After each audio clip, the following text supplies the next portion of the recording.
message. Okay. I would now like to ask a question.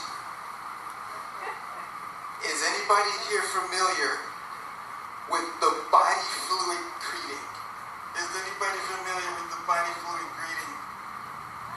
What that is you're in church, and after the church service is over, you know how people want to come up and give you a hug, and they want to kiss you, and they want to shake your hand and greet you, right? We know about that, right? Okay, so then, what about that one person who always comes up to you like this? Hey, how are you, brother baby Christian? How are you?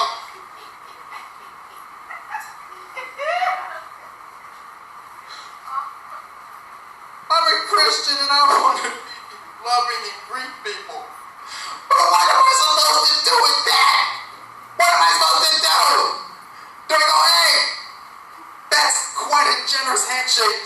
Let me give you change back for that. Oh boy, those handboys are really kicking today.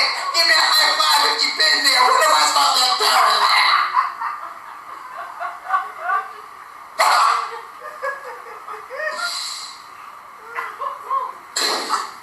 I got a cold leg. Yes, I can't shake the feeling. I got a cold leg. give a hand to the lady that's on parole.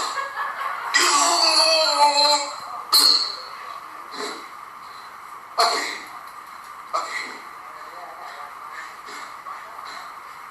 I would like to discuss just a couple of things that almost ruined my day. Where's the pastor? There's the pastor. I would like to discuss just a couple of things that almost ruined my day today. Number one, this morning, I was in the store and I held the door open for a really ungrateful lady. She walked right through the door and she frowned at me and she didn't even say thank you.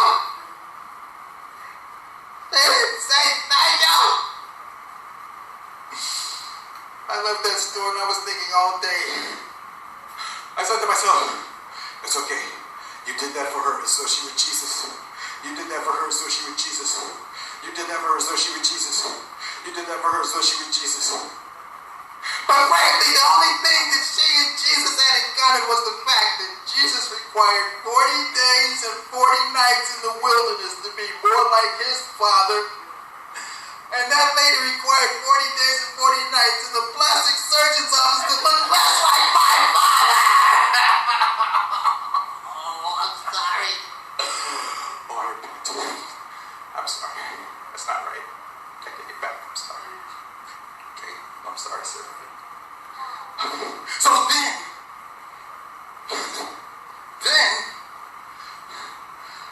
I drive to the church. I drive to the church and I park and I see this man and he's going to the door and he drops his wallet. And so I get out of my car and I come up to the door right there and I pick up the wallet and I go to the man and I say, here, you dropped your wallet. And he looked at me and he looked at his wife, snatched the wallet away, and he walked away from me with a really bad attitude. It was bad. He was really mean to me. And I'll tell you, he was so mean that even though I'm a Christian, I'm almost not sorry that I took everything out of that wallet before I gave it back to him. That's sorry.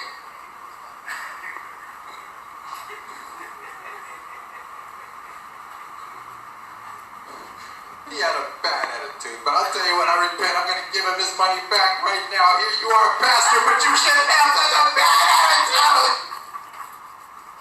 Thank you.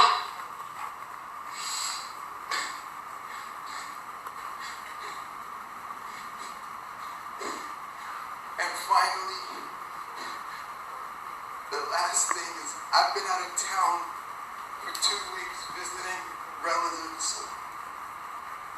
And I got back this morning, And I had to call my pastor and ask him to meet me at the police station this morning because I had to explain to the police why it is that before I left town, I had to put 20 locks on my doors and windows because I was scared that my ex-crazy girlfriend would try to do something.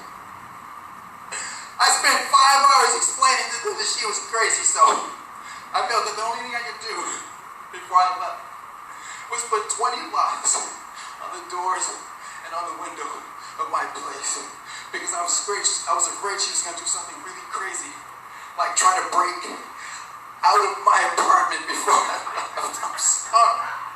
That's just what I love her.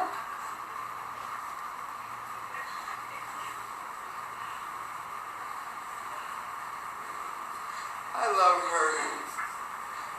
Counselors, wouldn't it be romantic if during my trial I jumped out of my seat and asked her to propose to me?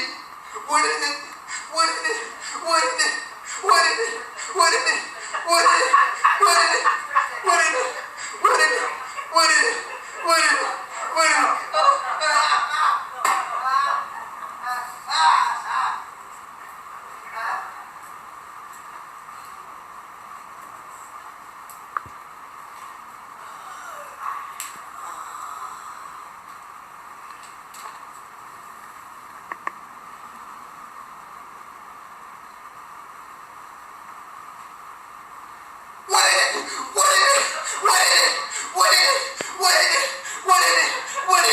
What is it?